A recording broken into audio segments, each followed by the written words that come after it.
destruidor do Daguestão, que com suas habilidades de wrestling e cartel invicto, segue o caminho do cinturão peso leve. Khabib the Eagle Nurmagomedov, undefeated over 20 fights. Khabib Nurmagomedov had a dominant run to start his UFC career. He knocked off everybody, and he made it look almost easy. A lot of times you have hiccups. You stumble along the way, and Khabib never had that. Khabib is an animal. He's one of those rare fighters. He's just got so much heart and grit. Guy fights at a high pace, wrestling that is unmatched, intensity that is unmatched, overwhelming amount of pressure that he puts on his opponents. I mean, guys wilt under that. His top control is probably the best I've seen. Kid grew up wrestling bears, so, you know, these guys are nothing for him. Número 91. Pupilo de Chuck Liddell e inspirado por Mike Tyson, esse brasileiro somou 20 vitórias consecutivas em uma sequência que durou 8 anos. He's a bad mamma jammer. He really is the total package. He is a killer. He's a guy who worked with Chuck Liddell. He's very rounded. He's got good power. He's got great jiu-jitsu. Glover Teixeira by submission. And he also has something that you have it or you don't, and that's one-punch knockout power. Glover Teixeira. It took a long time for Glover Teixeira to get into the UFC. He had some issues with getting a visa into the United States. He had a bunch of fights while he was in Brazil, and he won them all. He just couldn't wait to get him back in the UFC. He was back, and everybody knew that he was there to make a statement. Hey, give me a green card now, bro, so I'm here for good. The thing with watching Glover fight for me is it's like watching family fight. OSP was great. I was going nuts in that fight. St. Preux is in trouble. He may go out. He does go out. Glover Teixeira. He's still in the game, and he's still got a shot at the title. I'd love to see him get another shot. Número 90. Pentacampeão mundial de jiu-jitsu e ex-campeão peso médio do Strikeforce. When you look at what he did over in Strikeforce, you look at what he's done in the UFC, he has been nothing short of amazing. Welcome to the Ultimate Fighting Championship. He's one of the most decorated Brazilian Jiu-Jitsu competitors to ever grace the octagon of the UFC. He's really tough. Jacare versus Gegard Mousasi was a really good fight. Jacare was dominant against Mousasi. Went out there and got the nastiest guillotine choke I've ever seen. There's the tap.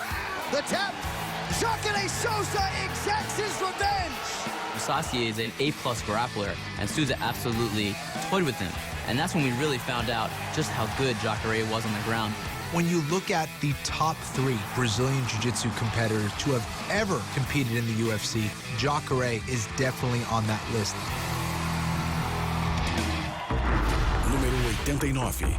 Irmão gêmeo de ícone peso pesado, este brasileiro carregou seus feitos no boxe para a categoria peso meio-médio do UFC. Talking about my brother, Rogério Nogueira, he's an excellent fighter. A third place at Panama Games, Brazilian champion of boxing 3 times. Did a lot for the sport. He's a great fighter to watch.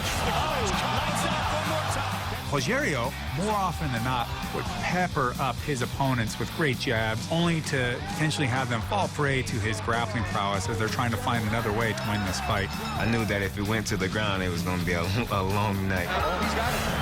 Oh, he tapped out. He tapped out. He's a great athlete, great work ethic. When Rogério fought and he beat Dan Henderson, Wibbling his hips and going for the armbar. Fully extended and then Henderson is forced to tap. I remember how much we celebrate that. Número 88. Bicampeão do torneio peso pesado do UFC, conhecido como The Smashing Machine. Oh, yeah. The Smashing Machine. Yeah, he earned his nickname. The razor goes down. That could have been the fastest fight in UFC history. The ground and pound was something else. And he's dangerous from this position. Nobody was really doing at the time, not to that level. That's it. Now we've got a champion in Mark Kerr. He was the kind of person that dissuaded people from ever wanting to fight MMA. Número 87. Vencedor peso médio da primeira temporada do The Ultimate Fighter, que lutou em 4 categorias diferentes dentro do octógono e se tornou um dos lutadores mais ferozes da história do UFC. That is one intense human being. The guy with the craziest, most intense stare down would have to be Diego Sanchez. He gets right up in your face and he's like... He looked crazy. I don't know if he's crazy or not, but he looks crazy. It's the look that tells you this dude is coming swinging, and not only is he swinging, he's going to try to take my head off. And I should be prepared to die. Yes, yes, yes! Oh my God, swing, oh my, unbelievable start! Like, the more the fight goes on, the harder Diego fights. Sanchez has been around forever. He knocked out Kenny Florian to win the Ultimate Fighter 1 championship.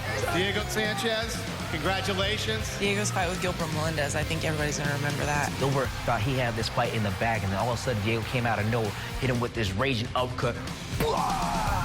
And you just saw the tables return. They're like, oh my God, Diego's about ready to win this fight. And that's what kind of heart and fight that you always expect from Diego. A seguir, The Rock, The Mauler,